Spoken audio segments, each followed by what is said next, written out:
Hey everyone, welcome to Star Wars Conversation, the show where two scruffy-looking nerf herders like to get together and talk about all things Star Wars. My name's Jay. And I'm Colin. Welcome to the show. So, we're actually recording this on Sunday morning. So before we get going with the show, we just want to take a moment to, send out our thoughts to the people that were injured and killed in the horrible terrorist attacks in London that happened in London Bridge yesterday. Absolutely ridiculous, cowardly acts, and a lot of poor people paid the price for it. So we just wanted to say a few words. I know they're hollow and they go nowhere, but it's just a terrible tragedy. Yeah, it's been a tough time in the UK the last 3 months. We obviously had the Westminster incident. Then 2 weeks ago we had Manchester, and now this one in London Bridge, which is somewhere that I regularly frequent. The pub that some of the stabbings happening I go to quite regularly. It was a bit of a shocker, really. So I don't know if anyone there was there that I know or not. So obviously it's still early days. So just hoping that everything's okay for the people we love and know. It's all good. Yeah. All right. So without that being said, we're going to get on with our show. We are, because they're not going to put a stop to us.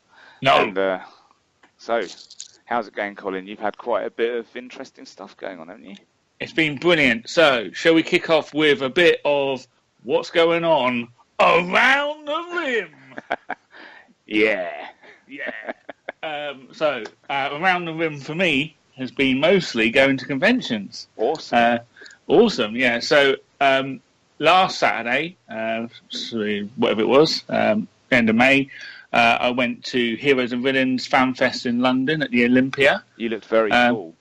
It was very cool. I mean, I'm sure looked very cool. I did look very cool. I looked totally awesome. I'm sure that you'll flash up a picture of me as the Flash in one of my classic crappy cardboard cosplays.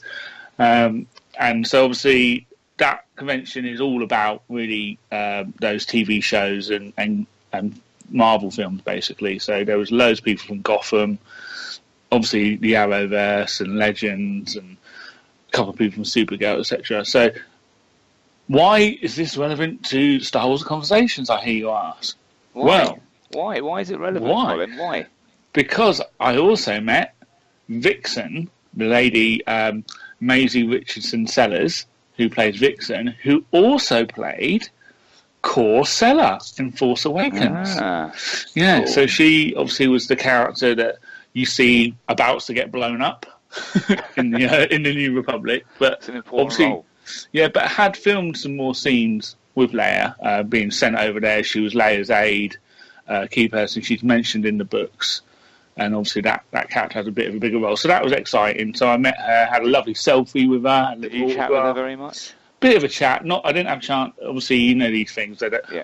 I was contemplate trying to get a little something recorded for Star Wars Conversations, but one, I didn't want to pay an extra £20, and two, they weren't that keen on me taking up a lot of time. I didn't have a press pass, surprisingly. They haven't sent us one yet. What's going on there? We are press now, aren't we? I know. We need to start applying. I think media. So that was very cool, and obviously I met lots of other cool people and saw loads of good cosplay and stuff. That was excellent. Me and my old mate Paul, who's got an amazing Doctor Strange I was costume. going to say, though, you must be starting to become quite well known at conventions because your costumes are pretty unique. So I would expect that people that go to lots of conventions are like, it's that guy again. Yeah, I must admit, there's a few. I am starting to get the cardboard cosplay movement out there. That's the important thing. Basically, people copying you. No, just people are a bit more less shocked of the crappiness that's coming at them. Crappiness is awesome. Intentional crappiness is good. And so, literally yesterday, I went to Collectomania 24 in Birmingham, which is the film and Comic Con. And that was pretty amazing as well. I had a pretty cool Star Wars related costume, Darth Vader, cardboard Vader. Yeah, that looked great.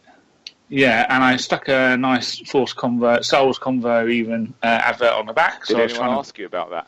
Yeah, a couple of people. Really? Oh, cool. Yeah, unfortunately, I was in the queues quite a lot, so that was an opportunity to tell people about the podcast.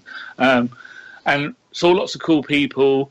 The main people from Star Wars that were there were David Prowse, who I met and got a lovely photo with, which is we're and he was super cool, really nice bloke.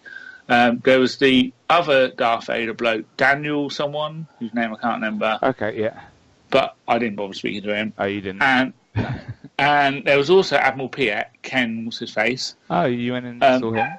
No, because, right, he had no one. Every time I saw him, no one was queuing or anything to meet him. And so I didn't want to go over there because I didn't have anything to say to him either. Dude, come on. Like, no one's queuing, and Admiral Piet's like, no one likes me. But I also didn't want to give him 20 quid to talk to him either. Do you know what I mean? It was like... You wanted him to go home with nothing.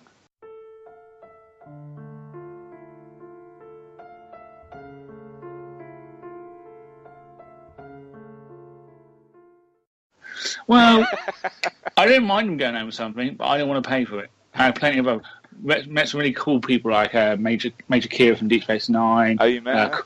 Yeah. Oh, cool. She was amazing. Yeah. She was the reason. She was the reason I went because I'm trying to collect Deep Space Nine character autographs. Did you get one from her? Yeah, I did. I'll send you that as well. Cool. So you can stick that up. Awesome. But she was cool and she looks brilliant as well. And she did a little talk with the bloke that plays Wayne, Jeffrey Combs. Okay. And also I met Cordelia from Buffy and Darla from Buffy. Oh, no. Who were both amazing as well. They were really cool. And I got autographs and that from them. So. Excellent. So really good day for you. Yeah. Yeah, really good. And then even better today, I'm recording this. So that's this is your favourite part. It is my favourite part of the week. Every week. Better than the whole of the convention or any of it. This is the moment. Oh, yeah. Oh, and also, just at Hero and Villains, obviously I was in my crazy Flash costume and walking along, and I can't really see very well when I'm wearing it. And I saw this big geezer walking at me, and I was like, trying to avoid him. And as I head turned, I saw he walking with Emily Bett. Richardson. What's her name? From Felicity. And she was like, woo, looking at my costume, like, what the hell is that? So that was awesome. Cool, man. Oh, and Robert Patrick from Terminator 2, sorry. He was like, when I was queuing up for Darla, Julie Benz, he basically just came over and started chatting and literally just was stood next to me, just chatting for ages. I was like, this is cool. Just because he liked your costume? Well, but I mean, he wanted to talk to Julie Benz, I think. Who wouldn't? Right. Yeah. But there you go. And then he stalked me for ages because I went to have my David Prowse photo and he was there before and was just hanging around. Again, didn't go anywhere. I don't know what did he just like come out of a wall or something? Yeah, he came out the floor. Wow. Tried to kill him. Yeah. So that was all real in that movie. That wasn't even like special effects. Well, obviously, if you watch it again, you can't see any special effects. No, none at all. No. Anyway, let's talk about some Star Wars news, Jack. Tell me what you got. Okay, well, obviously I just look at a couple of bits that I thought were quite interesting. There's not a lot. I didn't find much of it interesting, but there were a couple of things. One of them was that there has been a video, which I'll put up. It's from someone's Twitter account, and it was someone called Dragon's Daughter at Yay Claire. Yeah, Claire. Sorry, yeah, Claire. Yeah, Clark. I just can't read. Dragon's Daughter at Yeah Clark. And all it was there was a stormtrooper which looks like a biker scout on Han Solo's set at Fawley Power Station, and he's riding. It's got wheels, but it's obviously going to be a speeder when it's the movie. It's not like a speeder bike. It's like a big rectangle speeder, and it's not a bike scout, right? The armor's similar to a bike scout. So it's going to be, obviously, toy sales, a new type of stormtrooper that we've never seen before. Toy sales! Yeah, right. But yeah, so he's got the same types of legs and arms as a bike scout, so there's no real coverings on them, just like the white boots and the black trousers. And then he's got like a few of the sort of pockets hanging down. But his upper body looks a bit more like a traditional stormtrooper. And then he's got like a helmet where the back of his head is black, and he's got like the front is white with like a white visor, and you'll see it. So I'll play this video now anyway, so you can see it. Yeah, it looks quite cool. I think I'll play the video. If not, I'll just stick a photo of it up. I don't know if I'm able to do that, but yeah. So that was pretty cool. I mean, the new type of stormtrooper. Of course, they're going to do that. Part of me wishes they wouldn't. You know, part of me is like, well, just keep it the traditional ones. But obviously, I understand there's money to be made, so we're gonna as these movies continue, we're gonna see a million troopers that we've never seen before. Do you know what I mean? Like everyone's gonna have a new type of trooper. Every film's going to have something to sell, isn't it? Yeah, it's like Star Trek. They change uniforms every week just to sell more stuff. Yeah. So, I mean, anyway, it looks quite cool. You know, the speed is just a big rectangle, really. I assume it'll look much better in the movie.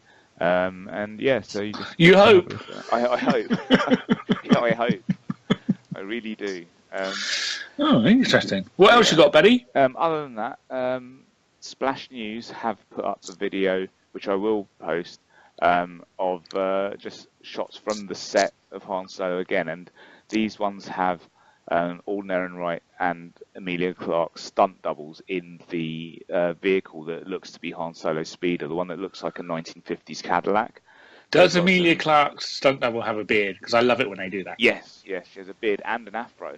Oh, excellent. So, No, actually, she looks quite good. In the picture, she looks like she's wearing a hairnet.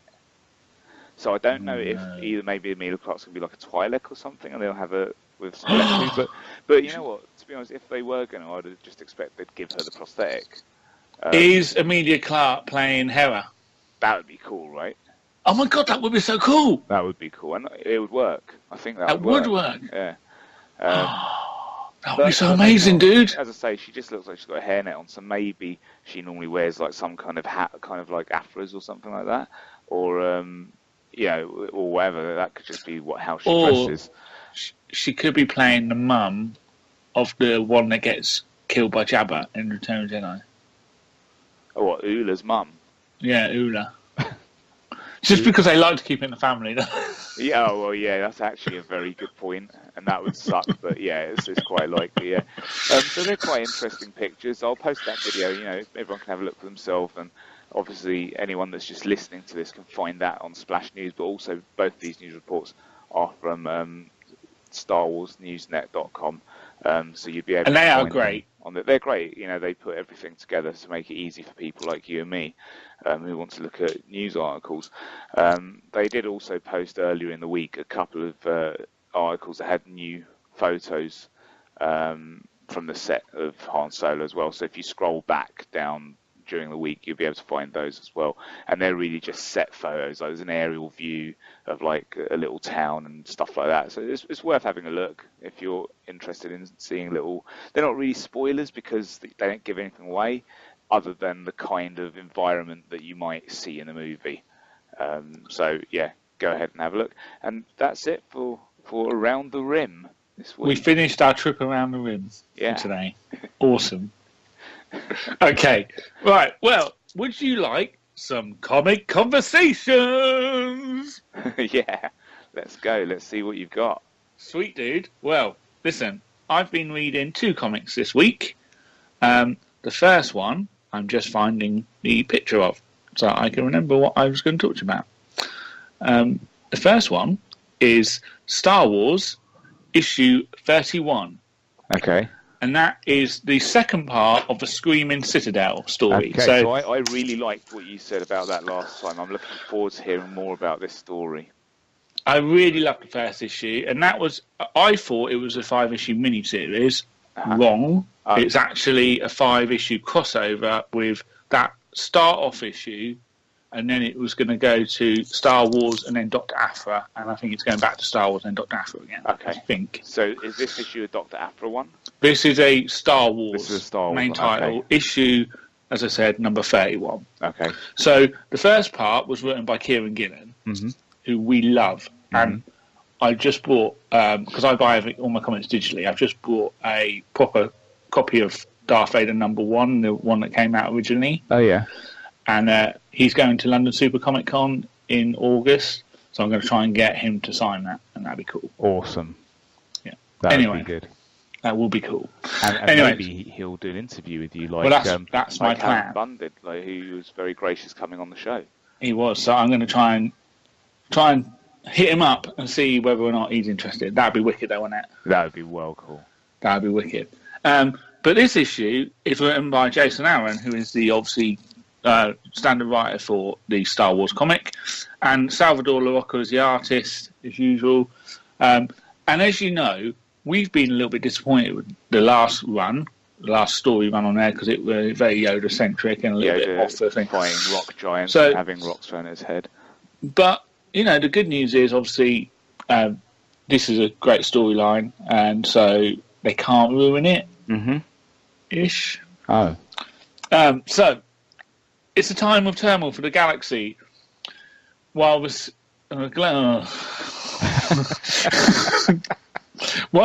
evil Galactic Empire remains strong, the Rebel Alliance continues to fight for freedom and establishes a secret outpost deep in the Outer Rim. Young Rebel pilot Luke Skywalker struggles with his destiny. He can feel the Force, but without training, he cannot become a Jedi Knight. When rogue archaeologist Dr. Aphra approaches Luke with an offer, accompany her to meet the Queen, who can reactivate an artifact containing the consciousness of an ancient Jedi, he cautiously accepts. Once at the Citadel of the Screaming Citadel, Aphra and Luke attempt to curry favour with the Queen. They are unsuccessful until Luke accidentally lashes out with the Force and attracts the Queen's attention, for better or for worse. So, so this is the Queen that couldn't wait to taste some Jedi. And she was sucking some kind of energy out of people. Yeah. So a bit vampire-y. She looked really cool. Such a great design. Really brilliant. So Salvador Larroca, fantastic artist. I don't know whether I think he's a bit known for using photo referencing for all his drawings.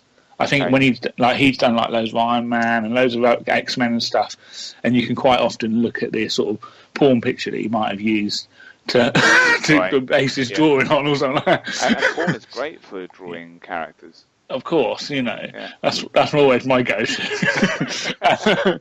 And no, but I mean, seriously, there's like classic pictures of like famous stars and that you sometimes see slightly reworked to be to be characters. Like classically, he used to draw Iron Man as based on I can't remember his name from Lost, the blonde one, the bloke, cool one. Yeah. He basically was blatantly him all the time. So, which is cool, but he does.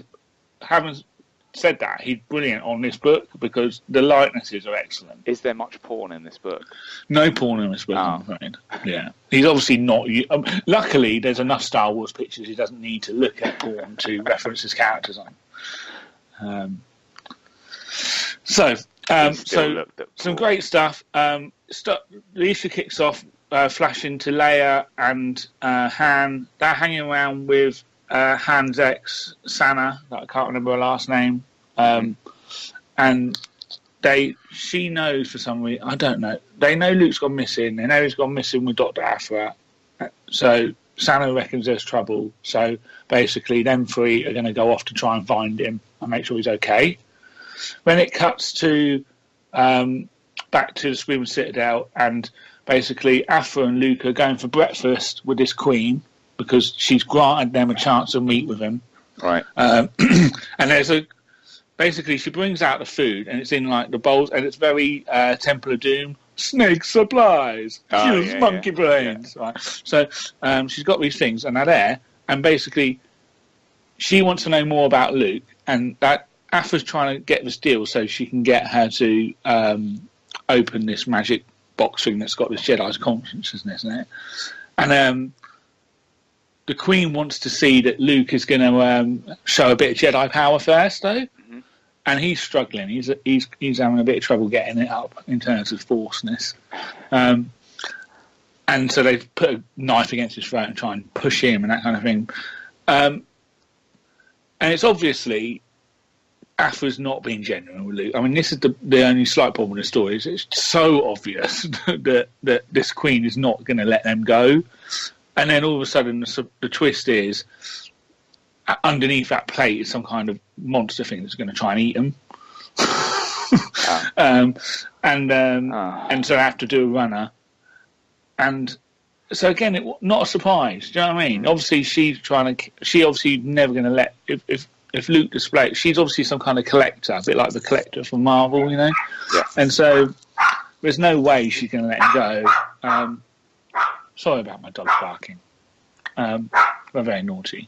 The only cool... So, and then basically then you cut to BT, and he's standing guard outside, and 000, and then Han and Leia turn up. And that is all that happens in this book, and this is where I guess I'm slightly disappointed, is it's... Nothing. And I'm not really blaming them, the creators on this book. I'm blaming just the state of the world and comics these days.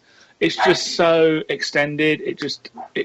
You could tell, I'm sure you could tell this whole story in one issue if you really wanted to. Right, yeah. You know, in terms of this whole screw sitting there. A crossover.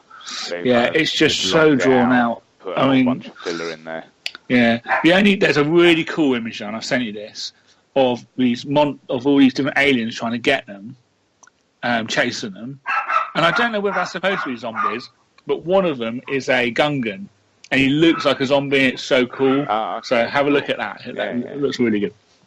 So, good comic. But again, it's one of these things that I think Star Wars comics have just got to be read in the trade. It's too drawn out. Yeah. And like I say, I think you can read it in a trade and you'll really enjoy the story. But I also think if they condensed it all, you could read it in 2 issues, at least maximum 2 issues, and you'd really enjoy the story. And the trade is going to be one you go to, like when you tell me that a story is really good. I'll read that. There's so many now that the ones that are a bit boring, I'm just not even going to bother with. You know. I mean, what happened in this comic could have been done in 2 pages. Right. Awesome. Absolutely. Absolutely.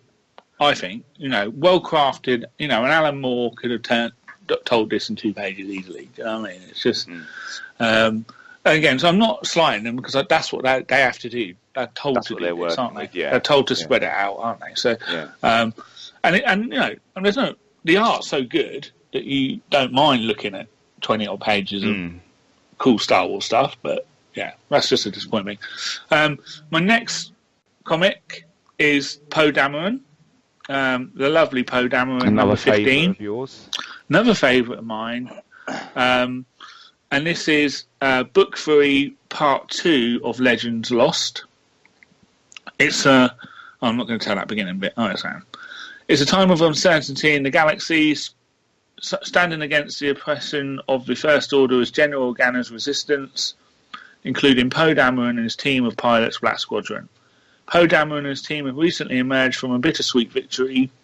Through a combination of luck and skill, they have defeated the ruthless crime lord Terex, but lost one of their own, Lulu. It's not Lulu, but that's how I'm calling him. Terex was taken prisoner by his former employers, the Evil First Order, who punishes defiance by placing a device in his brain to render him servile. So basically, they've turned him into a Lobot. Lobot, yeah. Back at the hidden resistant base, Black Squadron must cut their morning short as they prepare to take another run at the First Order. So, I'm just going to go through this very quickly. Great art. Oh, I'll tell you who it's by, sorry. Charles Soule, the writer, and Angel Unzueta, possibly. Angel. He's Spanish, it'd be Angel. Oh, is it? Yeah. Okay, well done, Jay. I don't know that. He's the artist. Great art. It's the same person that did the issue before. The story kicks off at the Resistance base. Leia and the bloke from Lost, what's it? I can't remember who he is. Who's he playing this?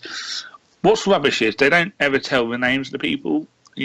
Admiral Staturu are having a bit of a briefing, and they're saying things are a bit bleak at the moment, and they've got no fuel, right?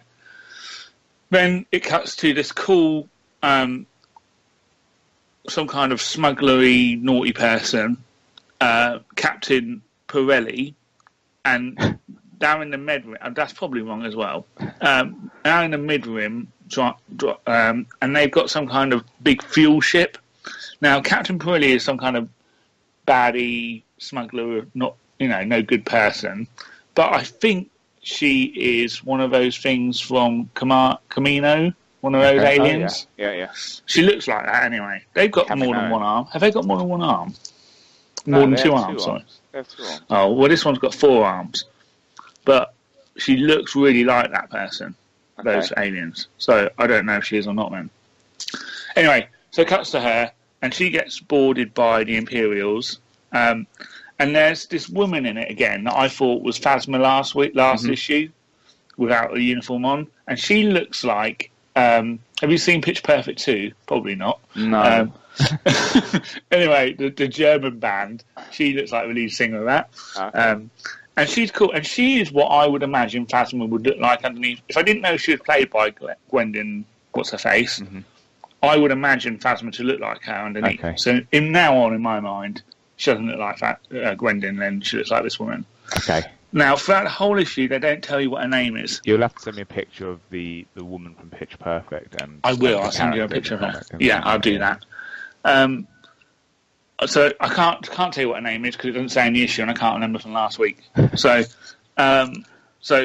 she's cool anyway, and basically she's a bit of a badass, and she basically now Terex is her bitch. Basically, he does whatever she wants.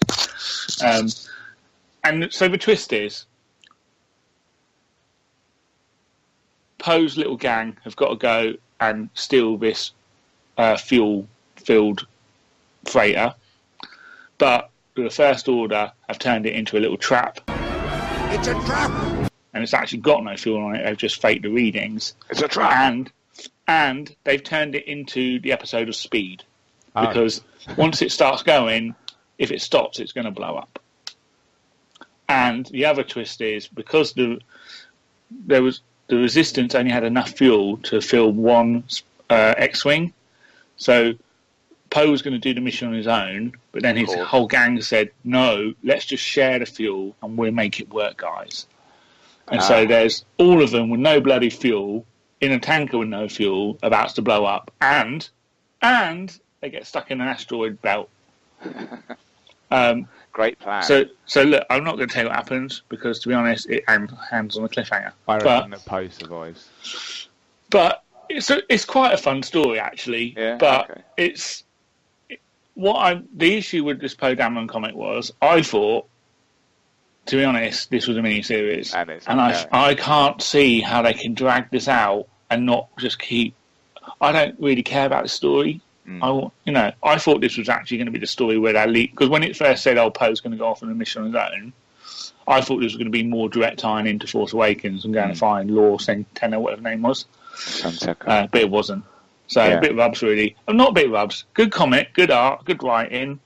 But it's just the Flash story. Yeah. I don't want to read Poe Dameron does Speed. And it is going to just end up being like that, isn't it? Because where's it going to go? Yeah. We know where it goes. I mean, it's quite... Yeah. I guess it's what you're looking for. If you just want a nice, fun Star Wars story with Poe in it, it is quite fun, I guess. But personally, if I'm going to have to read all these different Star Wars books, I want them to count for something. And this obviously has nothing to do with any of the films. And I guess that shouldn't be why you judge the books, but they've made them all canon, so you kind of will. Yeah. I mean, if you just want to read a good Star Wars story, this is quite fun. Cool. Yeah, so there you go. So I think if you just judge it individually on its own merit, both comics are good. Yeah, I'll probably give them 8.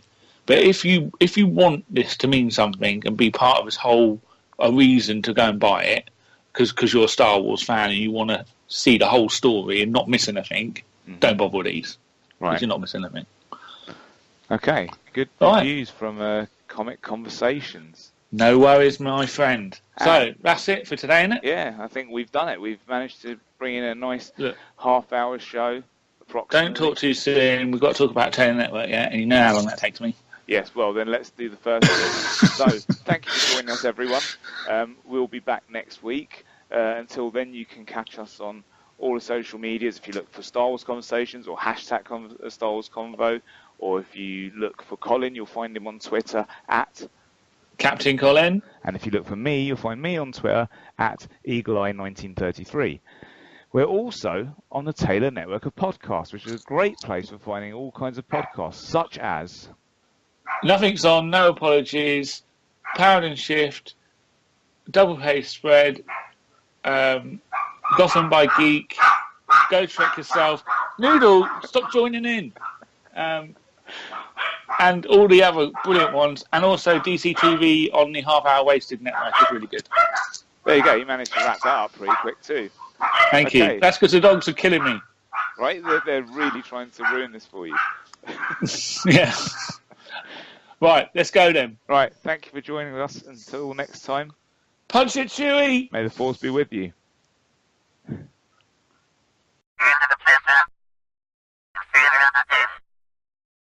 the